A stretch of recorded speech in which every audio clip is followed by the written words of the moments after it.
So there I was, boarding my own plane, ready to settle in a seat 1A, when a woman in designer sunglasses stopped me with a smirk. "You're in the wrong seat," she said. "First class isn't back there." She had no clue. I wasn't just a passenger. I was the one who owned the entire airline. But instead of saying that, I just smiled and asked, "You sure about that?" Let's just say 5 minutes later, her little power trip ended with the entire crew standing beside me, waiting to escort her off my plane. The shock on her face when she realized that her audacious challenge had come crashing down was almost priceless. The once confident woman, who had strode into the cabin expecting to claim a seat reserved for an elite few, now found herself in an unfamiliar position. A position where the rules were set not by a customer service script, but by real authority. In that heated moment, as the murmurs of astonishment rippled throughout the cabin, I knew that my airline was more than just a business. It was a fortress of pride, innovation, and unapologetic independence. As the plane ascended into the clear blue sky, the incident replayed in my mind like a scene from a movie where the tables turn so dramatically that even the most seasoned seat hog becomes the one shown the door. This wasn't a simple case of mistaken identity or a misunderstanding. It was an outright declaration that in my realm, the rules were different. Here, pride and ownership came first. And with every fiber of my being, I was determined to ensure that our passengers, whether in first class or economy, knew exactly who was in charge. That day marked the beginning of something much larger than a boarding dispute. It was the spark that would ignite a conversation about authority, customer service, and the limits of entitlement. For me, the incident wasn't just about reclaiming a seat. It was about reinforcing the principle that true leadership isn't defined by cronyism or by enforcing arbitrary rules, but by backing up one's decisions with undeniable ownership and unwavering integrity. And as the applause of the crew underscored the gravity of the moment, I knew that my airline, my vision, and my legacy were safe. Skyridge Airlines wasn't just another carrier. It was my life's work. Based in a bustling city where innovation met ambition, my airline had grown from a modest operation into an industry leader admired for its impeccable service and cutting-edge technology. At the helm of Skyridge, I wasn't simply an owner. I was a visionary who believed that flying should be an experience defined by comfort, respect, and, most importantly, integrity. The heart of our operation was our fleet, a diverse collection of modern, sleek aircraft engineered to provide the best in passenger comfort and safety. The flagship of our fleet, a state-of-the-art jet with a luxurious first-class cabin, symbolized the pinnacle of our service. It was on this very plane that the conflict with Plane Karen would soon unfold.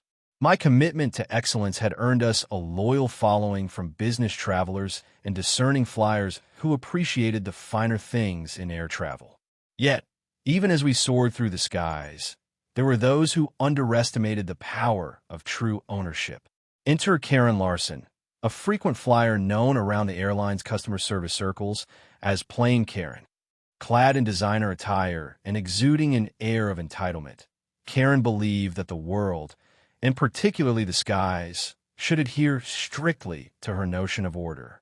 Over time, she had become notorious for her attempts to demand special treatment, often challenging flight attendants and even fellow passengers when she felt her privileges were being undermined. Her latest stunt was to claim a seat in the exclusive first-class cabin that, unbeknownst to her, was not available for purchase by ordinary travelers. It was strictly reserved for the company's VIP guests and, more importantly, managed by me. The setting for our confrontation was as upscale as it was symbolic, a luxurious first-class cabin designed with plush leather seats, fine linens, and a dedicated crew trained to deliver impeccable service. Every detail was curated to create an environment of refined elegance, a testament to Skyridge's commitment to quality. Yet within this environment of opulence, there were cracks where entitlement could rear its head. Karen's intervention, as audacious as it was misguided, threatened to disturb the carefully balanced ecosystem of respect and excellence that Skyridge Airlines was built upon. I had built this airline from the ground up, overcoming countless challenges and upholding a principle. Every passenger who stepped on board, whether in economy or in first class, deserved respect, but the rules of engagement were clear when it came to matters of ownership. I had always believed that true authority was not about wielding power arbitrarily. It was earned through hard work, innovation, and a steadfast commitment to excellence. And nothing, not even an overconfident flyer with designer sunglasses, could challenge that. My staff, from seasoned pilots to the attentive flight attendants, shared this ethos. They had seen their owner handle even the most absurd customer disputes with calm dignity and an unspoken strength that compelled everyone to respect the chain of command. In their eyes, the incident with Karen wasn't just another customer complaint. It was an affront to everything we had worked to build. And as I prepared for the impending confrontation, I knew that this moment would test not only the mettle of my airline, but also the very spirit of ownership and professionalism. The drama unfolded during a routine boarding process for a transcontinental flight. The passengers settled into the luxurious first-class cabin, and the atmosphere was one of refined anticipation. I was personally on board that day, a rare occurrence, as I prefer to remain behind the scenes, but I had chosen this flight to ensure that everything operated as it should. The cabin was my domain, a space where every detail was designed to offer the ultimate flying experience. As boarding concluded and the flight attendants made their final announcements, I walked down the aisle to greet my guests. It was then that I encountered Karen Larson near seat 1A. With a haughty glance and a dismissive smirk, she blocked my path as if she were in charge. "You're in the wrong seat," she declared loudly enough for nearby passengers to hear, gesturing broadly toward the back of the cabin. The line of first-class passengers fell silent, and an uneasy murmur rippled through the crowd. I paused and regarded her coolly. My heart didn't race with anger. It was already very calm. I knew exactly who I was and what I commanded. "You sure about that?" I replied, a small smile curling at the corner of my lips. The air grew tense as her eyes flickered with uncertainty, then hardened with indignation. I could see her plotting, try to assert her unwarranted authority, as if the rest of us were all missing some vital memo on who was really in control. Over the next few minutes, Karen's protest escalated. She insisted, with increasing urgency, that I leave my seat, arguing that first class wasn't meant for people like me. Her voice became shrill, and a few passengers shifted uncomfortably, unsure whether to laugh or to be outraged by her behavior. The flight attendants, trained to manage all kinds of disruptions, exchanged glances, but they too were taken aback by the sheer audacity of her demand. Meanwhile, behind the scenes, I had already alerted the crew with a discreet gesture. Within minutes, the entire cabin was abuzz with whispers. It wasn't long before the lead flight attendant approached Karen and calmly explained that her complaint was unfounded. But Karen, unwilling to back down, continued her tirade, her words growing more inflammatory as she accused me of hoarding privileges and disrespecting the standards of the airline. At this point, the tension had transformed from a simple seating dispute into a full-blown spectacle. I could feel the weight of every eye in the cabin upon me. Some faces mirrored disbelief, while others exuded quiet support. I maintained my composure, my gaze fixed steadily on Karen, who now appeared small and beleaguered beneath the sudden scrutiny. It was then that I made my move. Instead of escalating the argument verbally, I signaled to the captain through our secure intercom system. "This is the owner.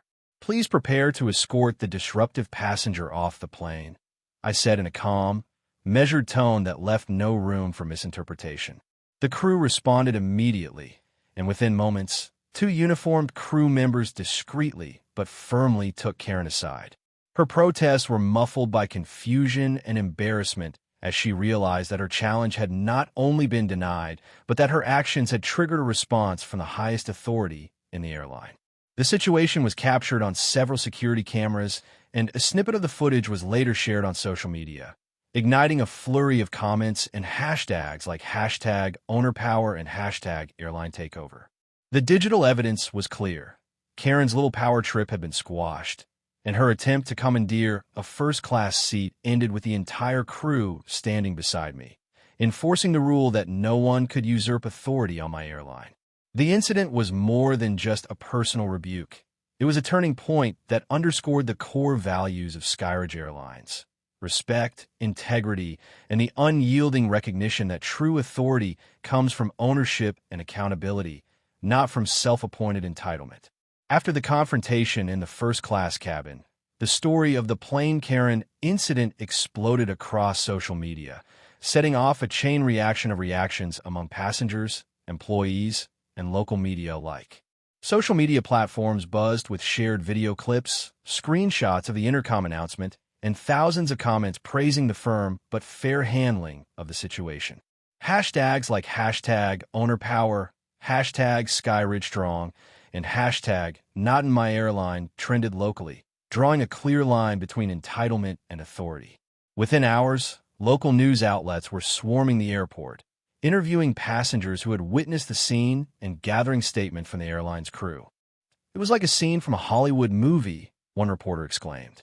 One minute, a passenger was causing a disturbance over his seat, and the next, the owner himself was in command, ensuring that rules were followed.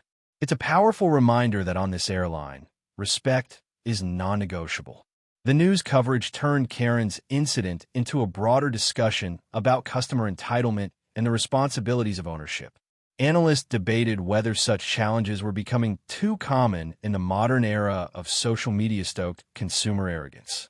Internally at Skyridge Airlines, the incident triggered a series of urgent meetings. Senior executives questioned how a single boarding dispute had escalated so quickly and discussed the need to update training protocols for handling disruptions. The incident, though seemingly minor, quickly came to symbolize the stark contrast between respect for authority and the misguided sense of entitlement among some passengers. I held a meeting with the leadership team, emphasizing the importance of standing by our core values. "We built this airline on a foundation of accountability and respect," I reminded them. "Every rule we enforce is for the safety and dignity of our passengers. When someone like that challenges our authority, it undermines everything we've worked for."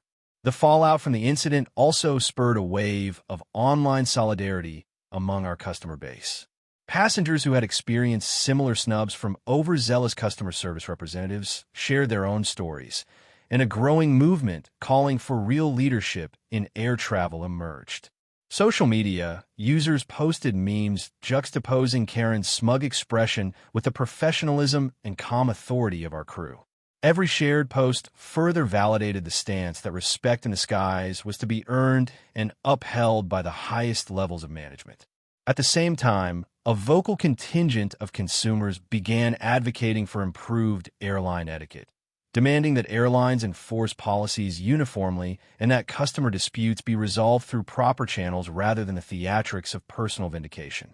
Influential bloggers, travel experts, and even a few celebrities weighed in on the controversy, all pointing out that the incident was a reminder that even in our digital age, true authority still rests with those who bear the responsibility of leadership. Back at the airport, the incident continued to resonate. I received dozens of messages from grateful passengers and supportive colleagues who admired the decisive way the situation had been handled. Some even wrote, "Finally, someone took a stand against entitlement." The sense of unity and respect for the rules had never been stronger. It was clear that our brand's reputation for reliability and fairness was being strengthened with every passing moment. Karen, however, found herself increasingly isolated. Her initial defiant videos on social media devolved into apologies and attempts to deflect blame. Yet, the digital evidence, the intercom recording, the security footage, and the testimonials of those present made it impossible to ignore her misstep. Karen's actions became a case study in how entitlement could backfire dramatically when met with true authority. Discussions on the local community forums and social media platforms increasingly centered around the question, who really runs the show at Skyridge Airlines? And the answer was clear: the owner and the team who valued respect and accountability above all. As the days passed, I continued to document every development. I held several interviews with loyal passengers, and our digital footprint only grew. Every shared video clip, every supportive comment, amplified the growing chorus for a future where such entitlement was not tolerated. The narrative was no longer just about a boarding dispute. It had evolved into a broader conversation about leadership, respect, and the enduring importance of accountability in an era of digital bravado. The defining moment came on a crisp morning at the Skyridge Airlines headquarters, a moment that would forever be etched in the annals of our company's history. The final public hearing regarding the boarding dispute was convened in a sleek, glass-walled conference room filled with senior executives, customer service representatives, and members of the airline's leadership team. With the room tense and expectant, I took my place at the head of the table, determined to reaffirm our commitment to professionalism and to set the record straight once and for all. After reviewing all the evidence, from the timestamp security footage to the intercom recordings and the numerous testimonies from our passengers, we have come to an unambiguous conclusion. I began, my voice calm, yet unmistakably authoritative. It is clear that the incident involving the disruption of our first-class boarding was not a result of a misunderstanding, but of an overzealous power play by a customer who mistakenly believed she could defy the established order. Let this serve as a reminder that at Skyridge Airlines, respect is not optional. Our policies are designed to protect our passengers, our crew, and the integrity of our service. I paused, allowing the weight of my words to settle. Effective immediately, we will be reviewing our boarding procedures to ensure that such challenges do not arise in the future. We will also be reinforcing our training protocols so that every member of our staff is empowered to uphold these standards without hesitation. Today, we stand not only to correct an isolated incident, but also to reaffirm our commitment to excellence and accountability. As I spoke, the room erupted in a wave of supportive nods and murmured agreements. A respected voice from the Customer Advocacy Division stood up next, declaring, "Today we celebrate not just the resolution of a boarding dispute, but the reaffirmation of true leadership in the skies. Let us remember that our strength lies in unity, professionalism, and the unwavering belief that the rules are there to serve us, not to be usurped by those who think themselves above them." His words were met with thunderous applause, each clap echoing the collective will of every person in the room. Following these passionate declarations, senior management presented the final dossier, a meticulously compiled record of every piece of evidence gathered throughout the incident, including digital logs, security camera footage, and even social media posts that encapsulated the public's reaction. The evidence was irrefutable. Karen's attempt to commandeer a seat in first class had been uncalled for and was a gross miscalculation on her part. The internal review unanimously endorsed strict adherence to our boarding policies, and I announced that any future challenges would be dealt with swiftly and decisively. In the closing moments of the hearing, I emphasized the core values that had built Skyridge Airlines: integrity, respect, and unwavering accountability. "This is our legacy," I stated firmly. "We will continue to soar above petty grievances, and we will always stand for excellence. Let today mark the beginning of a renewed era where every passenger knows that true authority comes from commitment and responsibility, not from entitlement." The room stood in silence for a moment before erupting into resounding applause. In that defining moment, every face reflected pride and determination, and it was clear that the balance of power had been firmly reestablished. Karen's misguided power play had not only been thwarted, but had become a catalyst for reinforcing the values that truly defined our airline. In the weeks that followed the public hearing, Skyridge Airlines underwent a transformation that resonated far beyond the halls of our headquarters. News of the boarding incident and the decisive steps taken to resolve it spread throughout the industry and across social media, igniting widespread discussions about respect, accountability, and the true meaning of leadership in air travel. Editorials in major newspapers and online platforms hailed the incident as a turning point, a moment when customer entitlement was firmly met with the authority of true ownership and responsibility. Our digital dossier of the incident, complete with security footage and testimonials from witnesses, continue to circulate online, and hashtags like #OwnerPower and #SkyRidgeStrong became rallying cries among our loyal passengers. The public response was overwhelming. Messages poured in thanking us for upholding our values and commending our unwavering dedication to ensuring that every passenger was treated with the respect they deserved.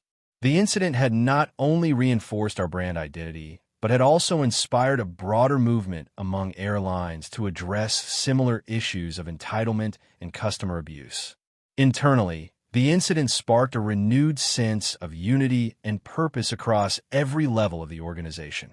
Training sessions were revamped, ensuring that every member of our crew was empowered to manage disruptions confidently and with professionalism. We instituted new guidelines for handling customer disputes, guidelines that emphasize transparency, respect, and the unwavering authority of company leadership. Our duty is to ensure that every customer feels valued and every employee is supported, declared our Chief Operations Officer during a company-wide meeting. The words resonated deeply with everyone, reaffirming our commitment to excellence. At a celebratory event held at our main terminal, a gala that brought together passengers, employees, and industry influencers, the atmosphere was electric. A large banner reading "Freedom, Integrity, and True Leadership" hung prominently, and speeches filled the evening with stories of how the incident had not only redefined our boarding process, but had also reminded us that real power comes from accountability and service. One guest, a frequent flyer who had witnessed the incident firsthand, summed it up perfectly. When you see an airline that stands up to entitlement and protects its values, you know you're in good hands. The applause that followed was a powerful affirmation of our collective vision. As months passed, the legacy of that fateful day continued to shape our culture. We began receiving letters from passengers praising our handling of the situation and sharing their own stories of overcoming arrogance in the face of authority. The incident became an internal case study, taught to new hires as a reminder that respect must always be reciprocal, whether in the cabin or on the ground. It solidified our reputation as an airline that not only provided luxury and comfort, but also valued integrity and took decisive action when needed. For me, the incident was a personal turning point as well. It was a reminder that leadership isn't about giving in to entitled demands. It's about upholding one's principles even when faced with absurdity. Every time I board a Skyridge flight, I'm reminded of that day, of the unwavering belief that my vision and values built this airline. The public hearing, the supportive messages, and the resounding digital movement all reinforced that true ownership means standing up for what is right, regardless of the cost. In the end, what began as a challenge to my seat turned into a celebration of leadership, a story about how a single moment of bold defiance restored not just my authority, but also reminded every passenger and employee of the values that make Skyridge Airlines a beacon in the skies. Every sunrise now carries with it the promise that when entitlement is met with true leadership, justice and respect will always prevail.